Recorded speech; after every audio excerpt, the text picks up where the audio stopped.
What scene, if any, was the most fun for you in this book, and which one was the most difficult? That's a good question and a tough one. I liked any of the scenes with the girls. I loved Marjorie and her snotty twin sister because I just felt like it was easy for me to be snotty me. And Heather was just a character that I thought was fun and I related to.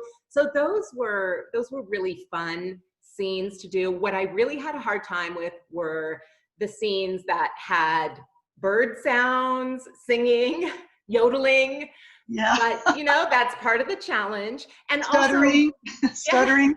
stuttering, yes.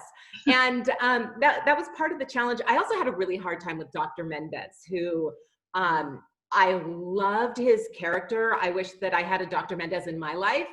But particularly after talking with you and kind of getting a description of who this character is in your mind, I had a really hard time slowing it down and being this Samuel Jackson voice when I don't have that kind of character anywhere in me. But it was that was the biggest challenge for sure, were the scenes with him. But I think halfway through the book or toward the end of the book, I kind of got to be more comfortable with him. So of course, toward the end, I wanted to start all over from the beginning and do all of the beginning scenes with him over, but that's just not Yeah, hard. So and then he doesn't use contractions in his language, and how many of us don't use contractions when we speak?